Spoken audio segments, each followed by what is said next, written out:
This is a steal of a trade conversation. We're talking about the Rams potentially bringing back a former Rams defensive back to the roster, a former Super Bowl champion as well, or Super Bowl champ as well, to the roster in a potential trade from his current team. We'll talk about all that and much more on today's episode of the Rams Digest. I'm your host, Joshua Giron. Remember, if you guys are not subscribed to the channel, do me a favor, press that subscribe button now, as roughly 70.8% of you guys are watching the videos, but you're still not subscribed to the channel. So do me the favor, press that subscribe button so you don't miss any daily Rams content here at the Rams Digest. First things first, I do want to get into this major story today as it was breaking this morning. A reunion potentially for the Rams. Not just the Rams in general, but obviously for the Rams specifically, it would be a reunion. But this guy is obviously on the trade market for his team. We're going to talk about the Dolphins and seven-time Pro Bowl cornerback Jalen Ramsey are mutually set to explore trade options, and it wouldn't be a surprise if he played elsewhere in 2025. Per Ian Rappaport and Tom Pelissero, Miami and Ramsey do $25.1 million fully guaranteed this season could be parting ways. Now, I do want to emphasize a couple of things here. One, Ian Rappaport doesn't tweet anything just for fun or doesn't kind of include things in his tweets that aren't important, right? And so he did mention it wouldn't be a surprise if he played elsewhere in 2025, and they could be parting ways. And so overall, I do want to emphasize that because it doesn't mean it's a guaranteed, like, Jalen Ramsey is demanding a trade out of Miami, and it's not a guarantee that Miami wants to trade Jalen Ramsey. Those are two very important things to note because obviously that affects the trade market, that affects what the teams can offer or would offer for Jalen Ramsey because, okay, wait, there's some issues there. We should offer maybe a fourth-round pick, third-round pick, whatever it would be. And we'll talk about the details of what the Rams could possibly see in a package, according to Bleacher Report, via a trade for Jalen Ramsey. But obviously, if you're the Rams, if you're the Dolphins, if you're Jalen Ramsey and you're not really officially demanding a trade, or if you're the Dolphins, you don't necessarily really want to trade him, well, then that kind of muddies the water a little bit. Maybe you're asking for more if you're Miami, and more than other teams are willing to pay, and that can kind of obviously make the trade conversation very, very complex. But when we're talking about Jalen Ramsey possibly coming back to the Rams specifically, it is very intriguing, right? For those who maybe haven't heard about Jalen Ramsey the last couple years out of Miami, that defense has not been very great. Well, last season, he's still playing pretty well. I know he's older, a couple years older since the last time he played with the Rams, but 17 games played last year, so he played every single game. 2 interceptions, 7 yards, which is like just return yards on the interceptions. A sack last year. Also, you scroll down here, 6 tackles for loss, along with 39 solo total tackles, which obviously tackles aren't super important for a defensive back in general. But overall, we're talking about Jalen Ramsey still being a top cornerback in this league. I understand that he's a little bit older, not necessarily someone I think that many people think is the best cornerback in the league anymore like he used to be, but overall still a very, very good cornerback, probably still a top 5 to maybe even 10, right? 5 to 10, that kind of range of cornerbacks in the league. I mean, I can't really name that many more better than what Jalen Ramsey still does out there on the field. And we can kind of take a look at some more detailed stats for those who don't really believe me. Wasn't a Pro Bowler last year, but the year before that was actually a Pro Bowler in just 10 games with the Dolphins. And so we're looking at him last couple years, fairly healthy, or missing 7 games 2 years ago, but fairly healthy, playing every single game last year. We can look down total snaps on the right-hand side, right? We're looking at 1,027 snaps played last year, so he's still available, still playing football, which is obviously very important. Some solid pass rush snaps as well from Jalen Ramsey. So always been kind of a solidly aggressive tackler, generally speaking. And so for him last year being top 4 in terms of pass rush snaps is very intriguing. Run defense snaps, 18th in the NFL, 373 snaps on that end. And then obviously his coverage snaps, 607, the number one thing he's probably still best at. We look on the left-hand side again. We're talking about 5 pass breakups. You go down 46 receptions allowed, not necessarily the best.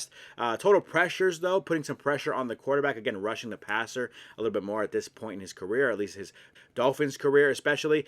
12 total pressures on the quarterback, number 1 in terms of cornerbacks in that category. Yards per reception allowed, 11.9, not the best in that case either. Passer rating allowed, again, 101st ranking overall, 93.5 passer rating allowed. Not really the best of numbers from Jalen Ramsey, but again, this is also PFF. I'm not necessarily super married to their ideas of how these numbers are kind of laid out, but overall, generally speaking, still a pretty good cornerback. Not the best cornerback in the league anymore. Doesn't mean that he can't be a Ram. Doesn't mean he wouldn't be the best cornerback on the Rams, right? And that's kind of an important note to make. The Rams specifically want a better cornerback room Jalen Ramsey would potentially give you that, and he may not cost that much. Again, it kind of muddies the water, the fact that Miami isn't officially saying, hey, we're trading him, or that he's not demanding a trade. It does kind of make the trade conversation a little bit more complex. But according to Bleacher Report, if we take a look at this note here, the Rams are one of 5 teams that Bleacher Report kind of laid out as an idea of a team that can trade for Jalen Ramsey, a potential trade offer they may want to be interested in making. And so here is what the trade package would look like from the Rams, again, according to Bleacher Report. Not that we're married to their ideas either, but just a general idea of what they're looking at. So, Los Angeles Rams in this scenario would get cornerback Jalen Ramsey, and the Dolphins would get the Rams 2025 third-round pick. We're talking about the number 101 pick in the draft this year.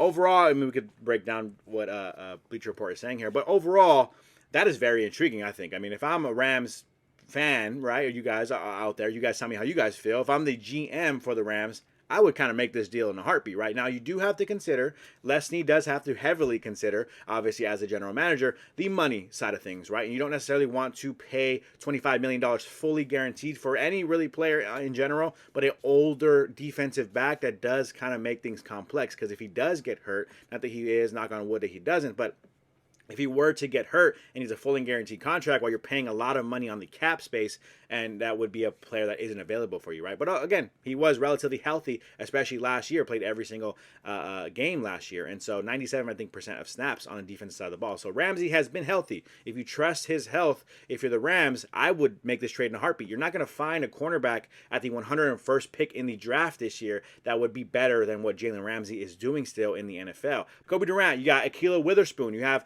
some pretty talented players in the defensive back room already. And so overall, I think adding Jalen Ramsey there, if you was to kind of miss some time, you still have some players who are, at this point, right, the Rams seem to be okay with what the DB room looks like at this moment in time. You add Jalen Ramsey to that, now it's just kind of like a cherry on top, it feels like, if anything. Now, the Rams, I think they still need to draft a cornerback. You still are older in this scenario if you traded for Jalen Ramsey.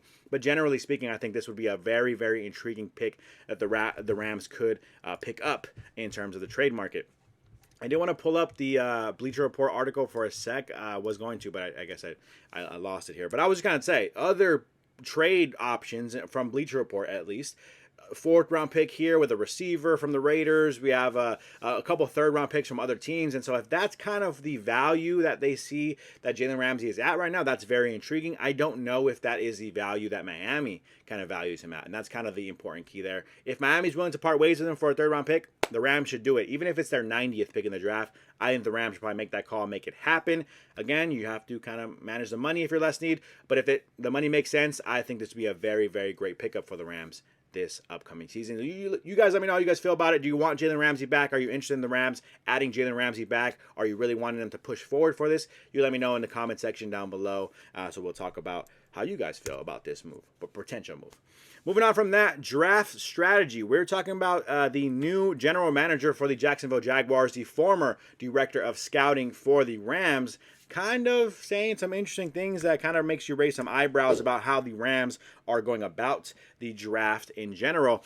James Gladstone, so he confirms that his team, like the Rams, so now Jaguars and the Rams are both in that same boat, they are don't do top 30 visits for draft prospects. LA, where Gladstone came from under GM Snead, hasn't done workouts, top 30 visits, or school visits in years, and they have thrived in the draft. Gladstone, there are other mechanisms that we tend to lean into to help us determine whether or not a player is in fact a fit for us more than just a singular touch point that would be a top 30 visit. I do understand where he's coming from with this perspective. I think the Rams have done a phenomenal job drafting in recent years, even late in the draft, right? We're talking about 5th round picks, Kyren Williams and Puka Nacua, right? Guys that kind of come to mind. 3rd round picks, Byron Young, right? And overall, I think the Rams have done a fine job drafting. I'm not going to question their draft strategy, but I do want to kind of throw out there that I think it is very intriguing the Rams don't do these things because it is tools you can use.